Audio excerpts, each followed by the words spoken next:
We call it a new form of evil on the world. It's never been done by any government in the past, to take a large group of its own people and say, we're going to kill you without any kind of a trial, and we're going to sell your vital organ parts. An individual from the United States or Canada, for example, could anticipate undergoing transplantation on a specified date.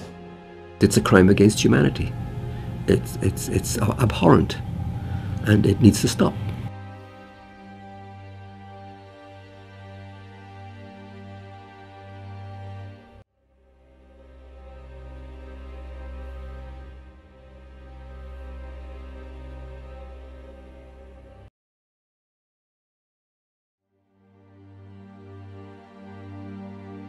If you're going to go to China and you're going to get a liver transplant during the 3 weeks you are there, then that means someone is going to go schedule an execution, blood type and tissue type the potential executee, and have them ready to go before you need to leave. Starting at the end of 1999, the number of transplants taking place just exploded.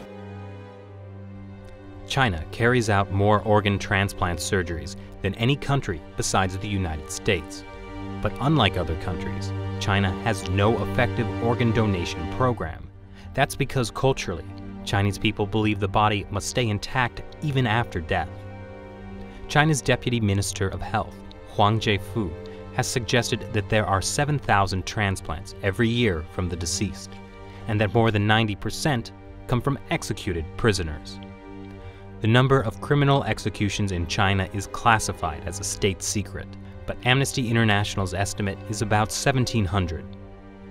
The numbers just didn't add up. There's just too large of a discrepancy there. With only 1,700 executed criminals and no effective donation system, where do the rest of the organs come from?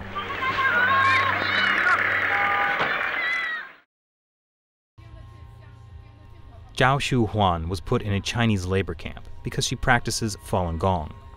我每到一个劳教所，他都会让我们检查身体，给我们抽血验血。每个劳教所都是。 We estimate that in the period between 2000 and 2005, there are 41,500 transplants which have no other explained source.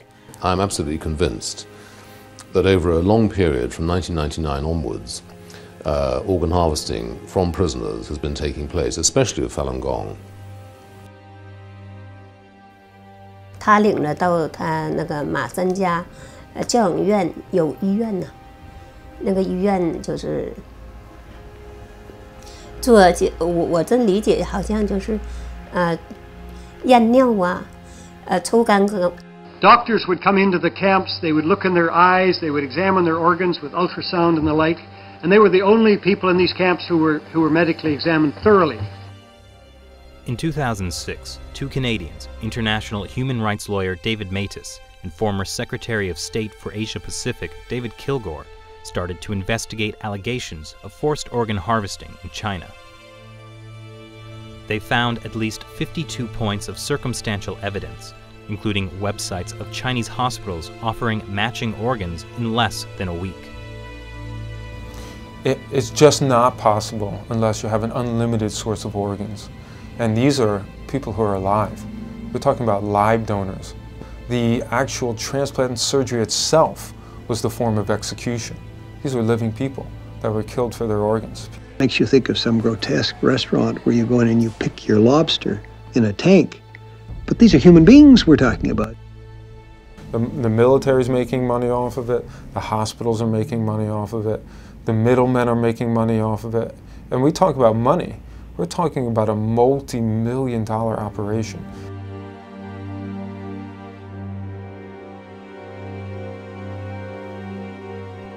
Journalist and author Ethan Gutman decided to carry out his own independent investigation.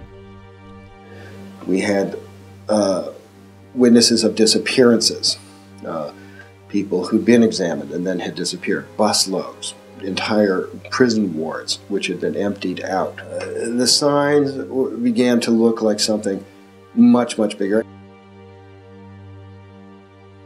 Like Tibetans and house Christians, millions of Falun Gong practitioners are being persecuted in China for their beliefs. In 1999, Communist Party leader Jiang Zemin issued orders to break them financially, ruin their reputations, and destroy them physically. Since then, thousands of Falun Gong practitioners have disappeared without a trace. What happened to the disappeared? They, as far as we know, they're still there in these camps. Many of them been killed through organ harvesting, but the rest are still there, and they're the organ data bank for China. Around 1999, there were around 150 transplant centers. 6-7 years later, they had 600 transplantation centers.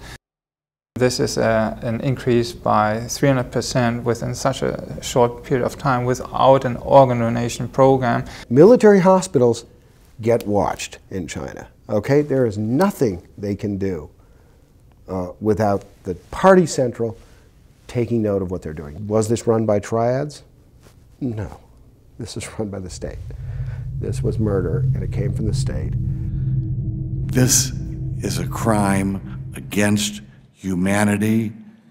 We should do our best to identify those specific individuals who are engaged in this and put them on the list of people who deserve to be brought to justice. In 2006, when this came out and we realized that they were killing prisoners of conscience for their organs, it was doctors that took the front line in trying to stop this.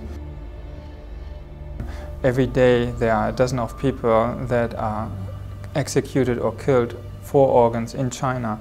So we have to bring out the message, we have to inform medical doctors to stop this practice. But it's not only the medical community that's getting informed.